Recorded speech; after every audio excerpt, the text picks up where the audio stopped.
டக்ரு அந்த பொண்ணுக்கிட்ட போய் அதாவது பேச ஆரம்பிப்பாங்க.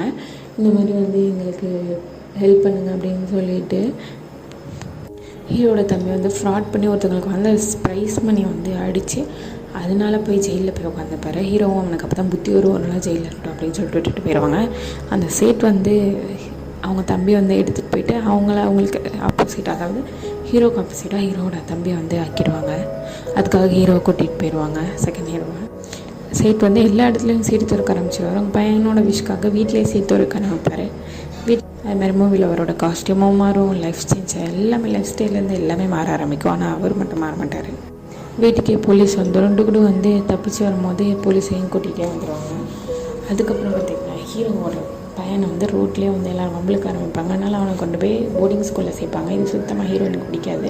நல்லா சண்டை போடுவாங்க. உன்னோட இல்லீகல் ரிலேஷன்ஷிப் தெரிய வேண்டாம்னு சொல்கிறதுக்காக என் பையனை கொண்டு போய் இங்கே வரையானே இல்லை, அது அவனோட எதிர்காலத்துக்காக அப்படிம்பாங்க. ஹீரோட பிஸ்னஸில் போட்டி நிறையா வர ஆரம்பிச்சிடும்.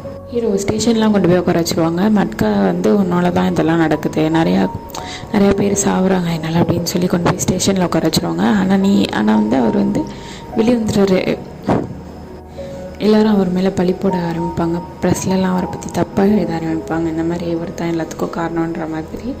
ஹீரோ எல்லாத்துக்கும் இவர் தான் காரணன்ற மாதிரி இவர் மேலே பழி போட ஆரம்பித்து பொய்யாக எழுத ஆரம்பிப்பாங்க பத்திரிக்கையில் இவரை பற்றி உண்மையாக தெரிஞ்சுட்டு வர சொல்லுவாங்க. ஆனால் எல்லாத்தையும் சேர்த்து அவர் மேலே எழுதிடுவாங்க.